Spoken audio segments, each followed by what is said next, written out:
Bismillah ar-Rahman ar-Rahim.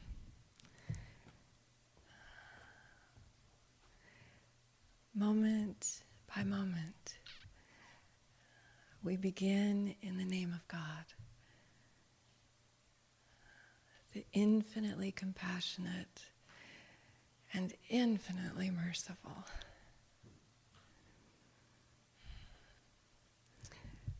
And thinking about this banner that fell out of the sky yesterday, it's such a beautiful pattern, and we really have Abdul Haidar to thank for this symbol that we have on the Baraka banner. It was from a photograph that Abdul Hai took at the Alhambra. Yes, and if you notice, it's acorns embedded in there. And so there's that sense of this, amazing grace and mercy that's continually, being seeded and opening and bringing the fruitfulness. And here we are in the midst of an acorn orchard. Amazing. And that they would train the branches so that the acorns could fall and be gathered more easily. So many blessings. And such grace when hearts are brought together and everyone brings their gifts, these symbols and these openings of hearts of each being who is here. And we're just so grateful for these moments of gathering. And as the Prophet, peace and blessings upon him, said, community is a mercy. That coming together is a mercy, a grace. Part of that rahmat. And there was a friend who recently asked me about, just a gathering of hadith and where to look for that.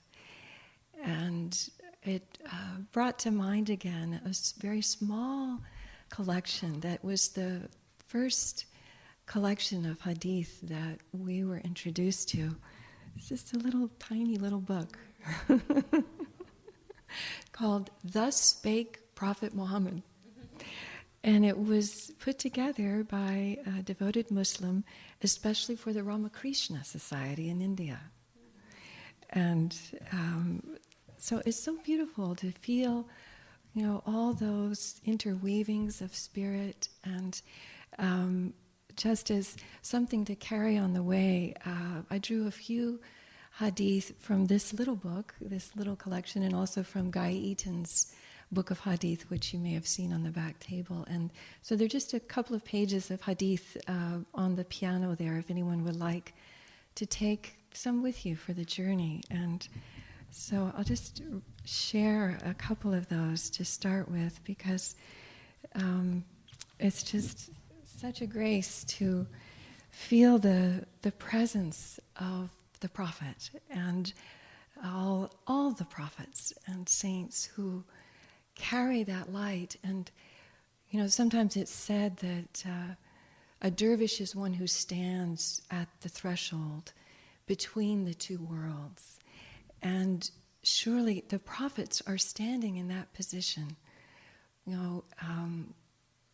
Amina beautifully brought up this question of revelation and and also the silence, and how that revelation is communicated, and one who can stand at that place of the meeting of the worlds, of the unseen and the seen, and be that vessel for that pouring of that infinite sound, that is soundless in that world.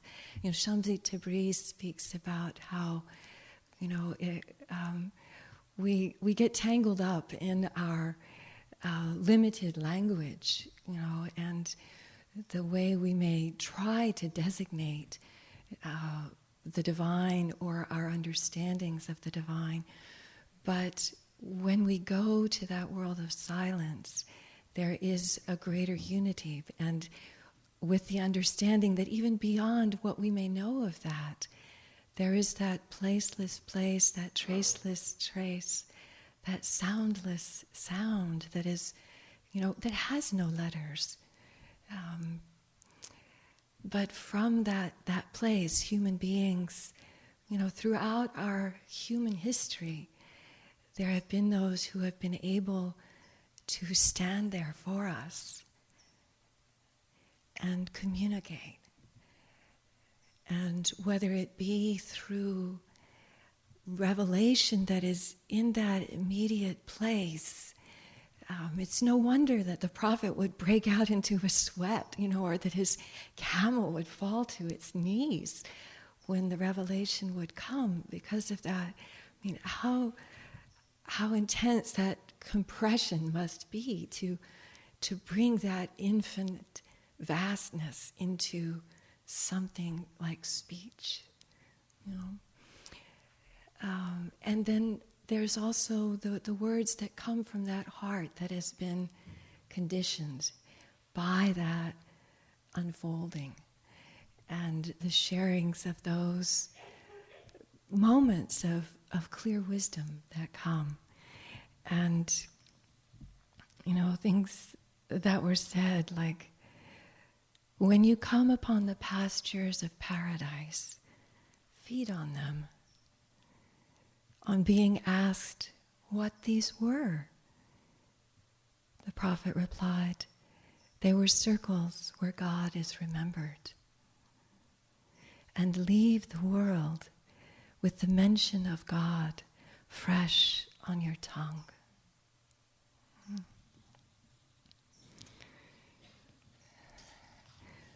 So we have had the grace this weekend to be in one of those pastures together, to be diving into that remembrance together.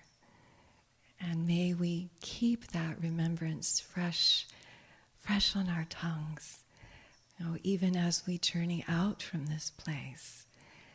It's always another transition, when we've been intensively together in a time like this, and then moving back into our lives, how we carry that. If we can bring our awareness in the ways that Abdul-Hai so beautifully shared with us, those principles of awareness of the breath and watching each step and, remembering our homeland as we move. How beautiful that can be, that we can carry this remembrance with us to our families who may be waiting for us, our friends, our communities, our colleagues at work. And, it was spoken of, this challenge of the workplace and, how to conduct ourselves in a way that we can continue this remembrance. And there's so many beautiful guidances from the prophet. Just a few.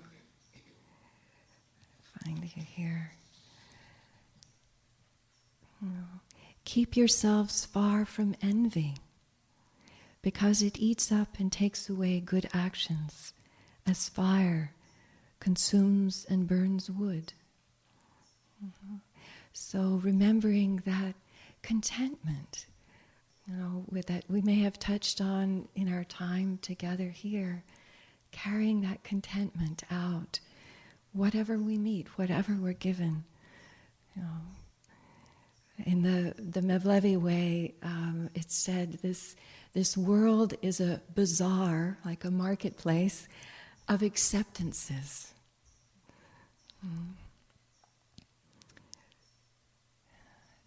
When asked what was most excellent in a human being, he answered, a friendly disposition.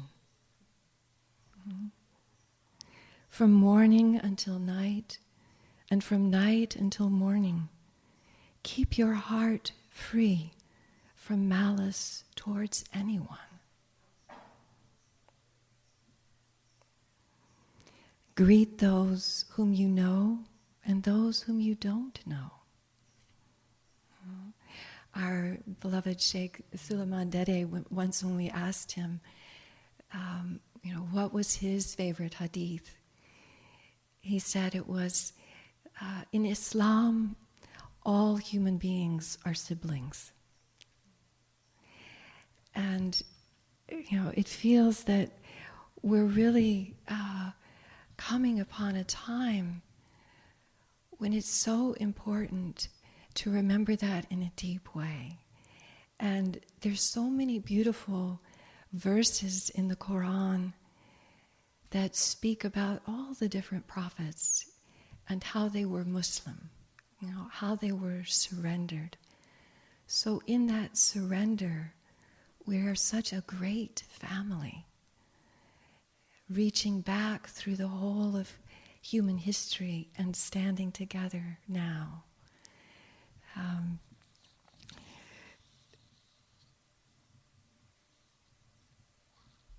There's a beautiful TED Talk, actually, that someone, a dear friend of ours in Istanbul, sent recently. And it was a woman who was a biologist speaking about one-celled bacteria and how they have this capacity to, grow and divide and multiply. And in studying them, they chose this one particular bacteria that has the capacity to make light, that kind of phosphorescence bacteria. And the way they do it is so amazing. Little by little, they divide and multiply. And then as they do, they send out chemical messages, that just sort of hover out there. And then they each have a sensitivity to those chemical messages. And they can recognize when suddenly there are enough of them to make light. And all of a sudden, the light goes on.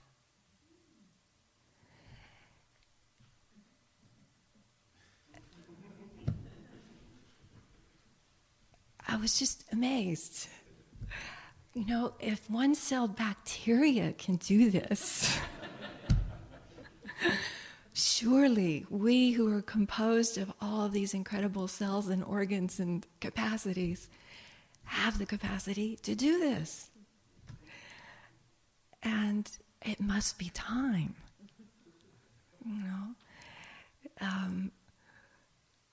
Someone came to the Prophet and asked him about evil. And he said, "Don't ask me about evil. Ask me about good."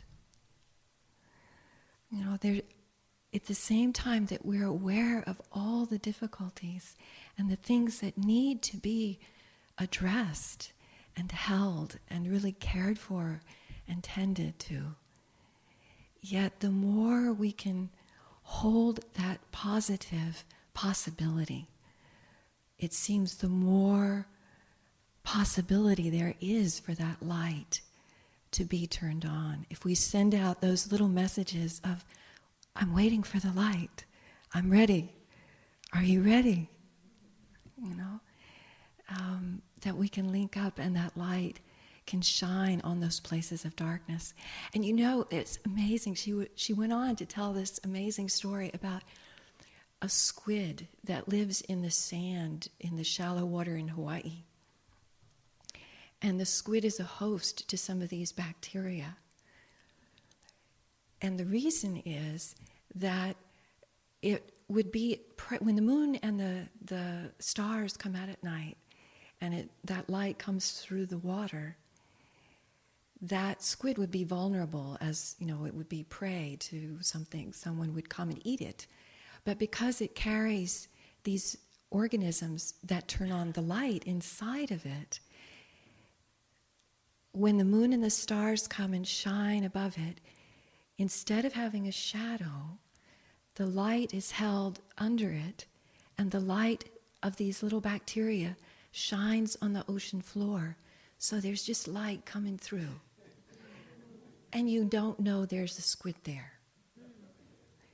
But the even more amazing thing is that the squid also needs to rest in the daytime. And, there are all these bacteria that have multiplied and are carrying all this light, so it might not be able to sleep with all that light.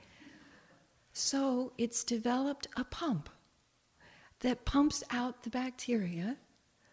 So there are just a few left. It goes to sleep under the sand. The bacteria start reproducing and spreading. And then just when it's time for the squid to come out in the night again, the light goes on. So how amazing is nature? All around us, continually the Quran is telling us, witness, pay attention, look around you, see the stars, see the bees, the way they make their houses. There's so much being poured for us all the time. This wine of love is being poured. And, can we continually, remember in polishing this heart to open, as it says in this beautiful ayat that we've been holding as a companion for this weekend, about the garden being brought near. Bismillah ar-Rahman ar-Rahim. The garden shall be brought near for the God-conscious, not far. This is what you are promised for everyone who returns, who reconnects, who preserves, who is in awe of the compassionate, in the unseen, and comes with a heart constantly seeking. Enter it in peace. This is the time of abiding. In it is what they will, and we have more. How many a generation before them, who were mightier than they, have we caused to perish? Seek then throughout the land. Is there any refuge? Indeed, in this is remembrance for one who has a heart, one who listens while witnessing.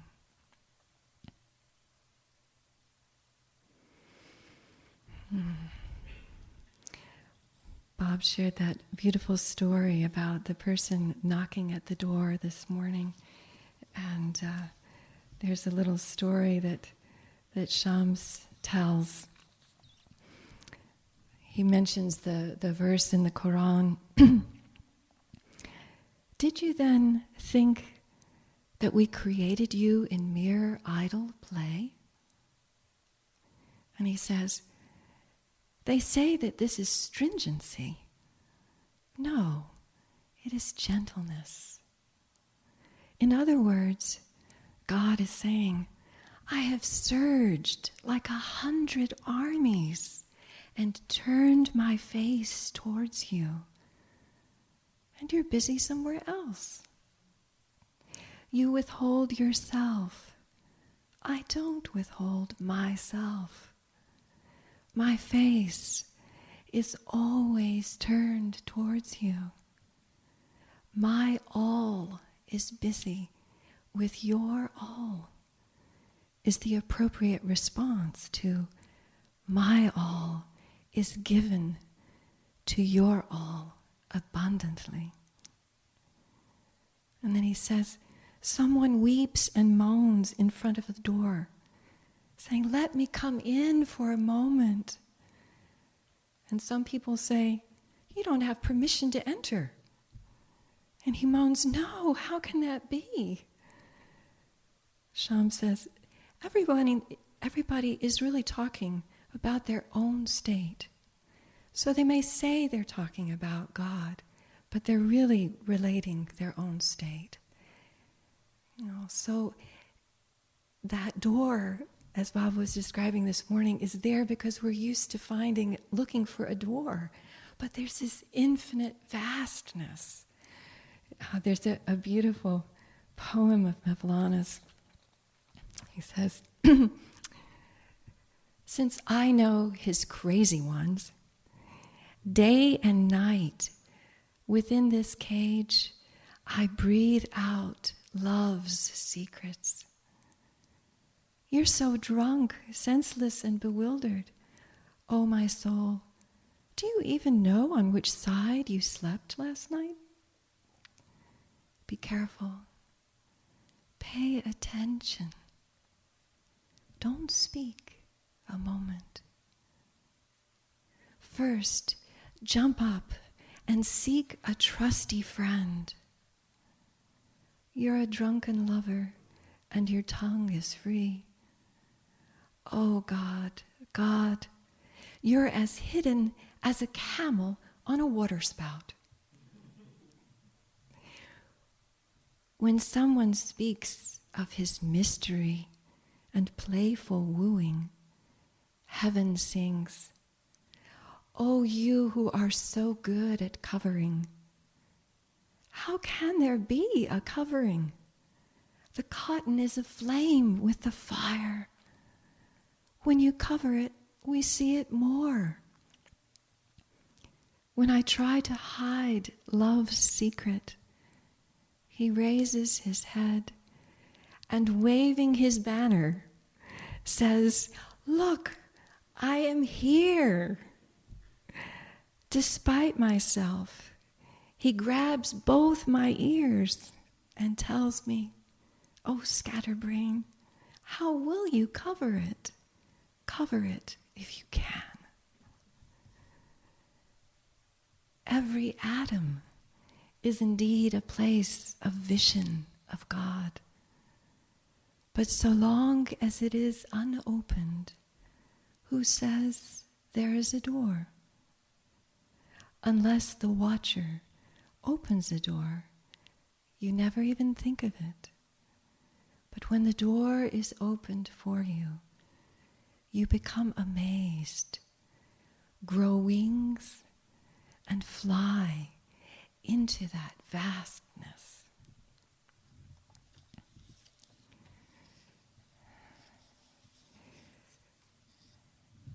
And there is this beautiful phrase in the Quran that everything is perishing except the face of God. Kullu shayin halikun illa wajha.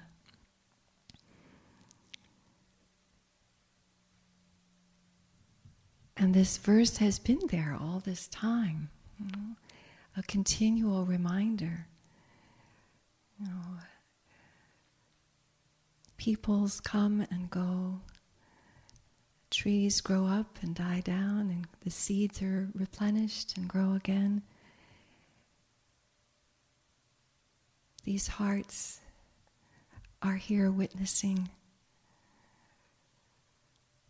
Yet everything is perishing except the face of God. Mevlana says, if you don't have that face, don't try to exist. But that face is always here. That one who is sometimes, so obvious, he, she, it, that reality is hidden until that opening comes. There's another beautiful short surah from the Quran, Surah Nasr, that in the name of God, the infinitely compassionate and infinitely merciful, when the help of God comes, and victory, it's often translated, but it's this word fat, like the Fatiha, that opening, when that opening comes, and you see people enter God's way in throngs. Celebrate the praises of your sustainer and pray for his forgiveness. For He's ever turning one towards repentance, towards that reconnection, that renewal. You know?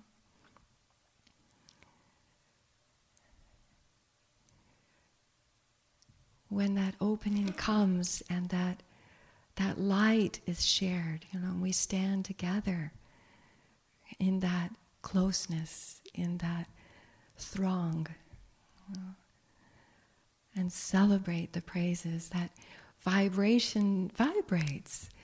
You know, it's so beautiful that these bodies of ours are made so much of water.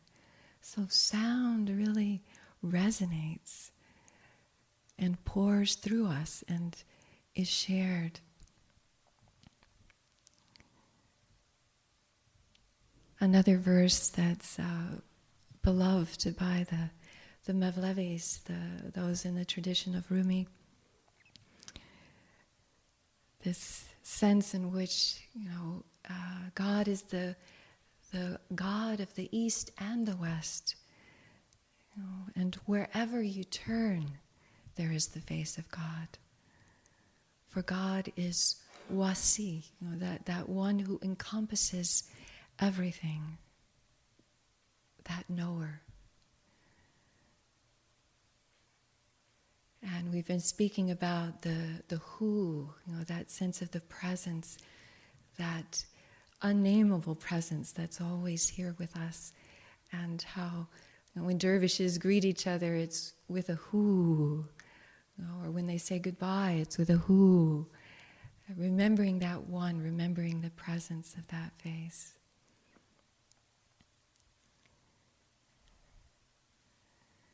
So moment by moment, you know, can we open with the breath?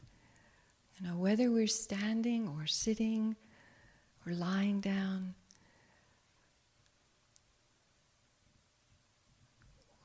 those whom neither business nor trade can distract from the remembrance of God. There's a short little quatrain of Mevlana's. He reminds us. He says, "Don't flee from me, for I am your buyer. Look into me, for I am the light of your eyes. Enter my work, for I am what will shine in your efforts. Do not tire of me, for I am your marketplace."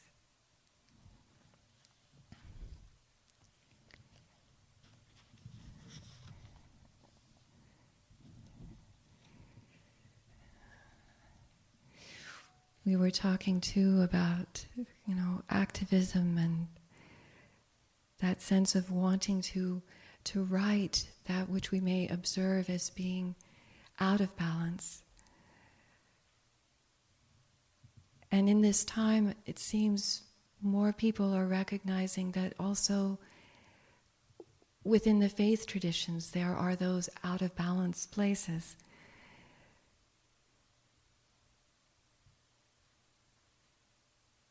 And yet, just that witnessing is an opportunity, you know, for bringing that light, for opening that community that is a mercy.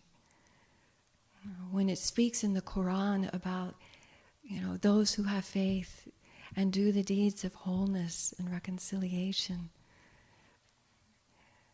those healthful deeds, it doesn't say, you know, those who call themselves Muslim or those who belong to a certain club. There's a beautiful opening, actually, of Surah Baqarah, the first full surah of the Quran after the Fatiha, in the way that the Quran is organized. In the name of God, the infinitely compassionate and infinitely merciful. Alif Lam Mim. This kitab, this book, this revelation, let there be no doubt about it, is a guidance for all the God conscious, the mutaqin, those who have faith in the unseen, and those who stand in salah, in prayer. And this word salah really is used also for the prayer of Moses in the Quran. You know, for the prophets, it's not specified as what we in the Muslim community understand in our particular form. So there is this sense of human beings being constantly in prayer, in that connection, turning again and again, making that reconnection, renewing. And those who spend on others out of what we provide for them as sustenance. This brings to mind that moment also in the Quran where Zechariah is visiting Mary in the sanctuary, and he comes to her and finds he's coming to bring her food and finds that she's already been provided for. And he asks her, "But Mary, where did this come to you from?" And she says, "It's from my Lord. See how God provides for whom He will, beyond all reckoning."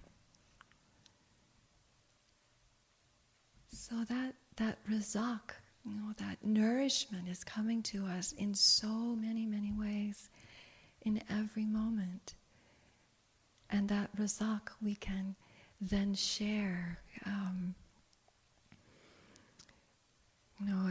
It doesn't have to be a concrete thing of this world, but even a smile, or a word of encouragement that "I love you," that someone spoke about, that is part of that razak, that knowing that we are loved and that sharing of that love. So that sustenance. And those who have faith in that which has been bestowed from on high upon you, as well as in that which was bestowed before your time. It is they who in their inmost being are certain of the life to come. It is they who follow the guidance from their sustainer and who will attain to felicity. We're continually invited into the garden.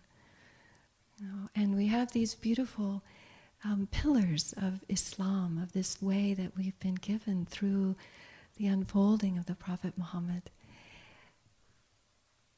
as anchors in this world, as ways to ground ourselves and develop a familiarity with that communication. To have a pattern of prayer in our days, to take the time during Ramadan, which is approaching, to, in whatever way we have the capacity, to join in that fast and that deepening of remembrance. To give of the razak that we've been given, to make that zakat, to purify. That it says at the end of Surah Layl, that we do this, not out of wanting anything except to see the face of God. And the pilgrimage, what a beautiful thing the pilgrimage is, to bring people together, to encourage people to come from all parts of the world, to see each other, to share in prayer together, to hear all these different languages. It was such a grace when a few of us were able to go on Umrah a couple years ago now, and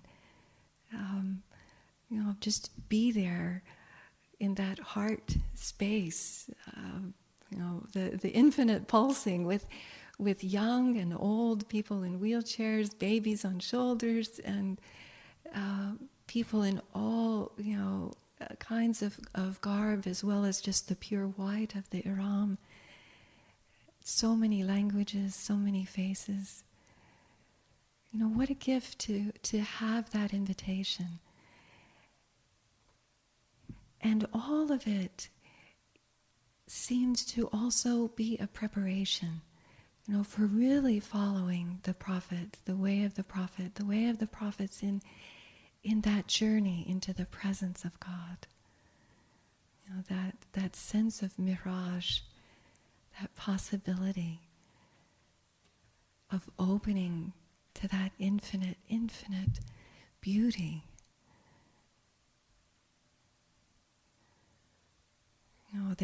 Shams shares a bit about that moment that Moses, was standing on Mount Sinai and was asking to see God. And God said, "You cannot see me." But there's this longing in Moses. And Shams says, how could God say to his beloved prophet, "You cannot see me"? He said, and yet, and Moses was one of the strongest of the prophets. And yet he says, in the Quran, eyes cannot perceive me, but I perceive all vision. I hold all vision. So there's that, that beautiful Hadith Qudsi, where God tells us, when my faithful servant draws near to me through his or her voluntary devotions, then I love him or her with an even greater, deeper love. And I become the eyes with which he or she sees, the foot with which he or she walks, the hand with which he or she touches, the ear with which he or she hears. So in that dissolving, when the mountain crumbles, that vision opens, and God is seeing himself, herself, and that face is apparent.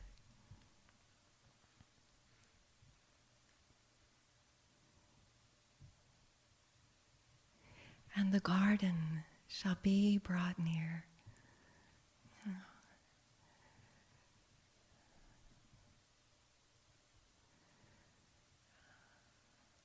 As human beings, we have such capacities, such gifts.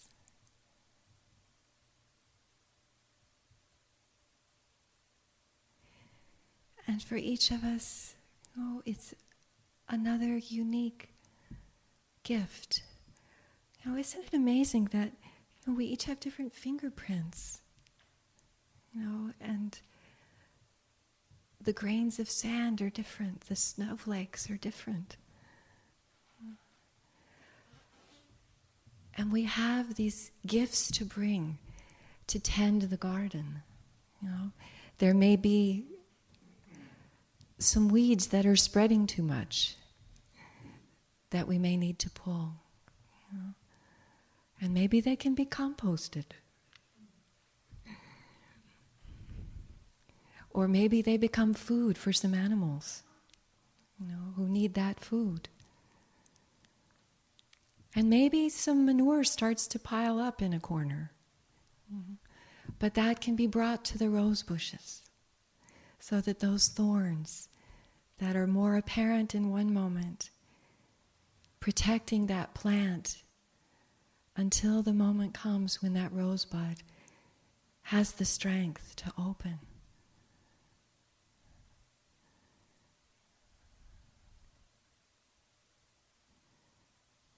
Everything is perishing, accept the face of God.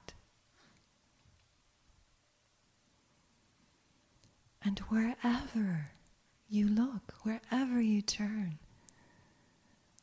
there is the face of God.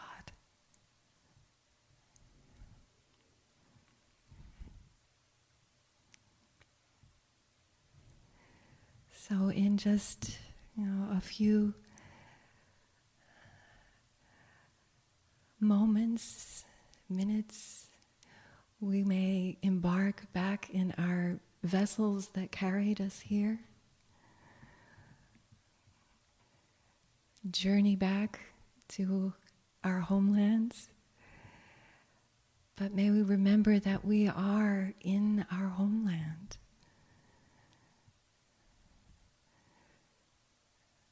And as it's said in the Quran, we carried you, on the land and in the sea. On the land we have our footprints, and we follow those footprints of those who have come before us. So we get to the edge of the ocean. And then we just dive in.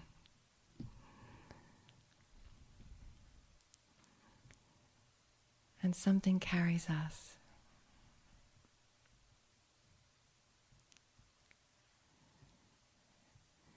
And it is said, we have purchased of the faithful their lives and their possessions. And whether they be men or women, the faithful men and the faithful women, it is said their light will be running out in front of them and to their right. That light that we can all open together.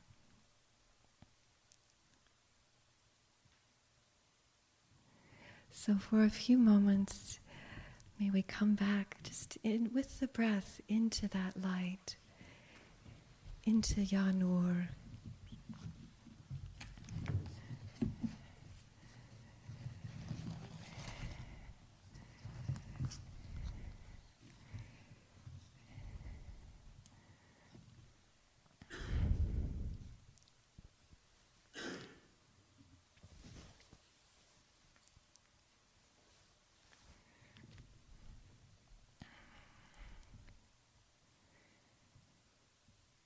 And may we voice together, Ya Nur. Ya on the in-breath, Nur on the out-breath. Breathing that light, opening that light with the breath within the heart. 11 times.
to share some music with us to continue our Muraqabah.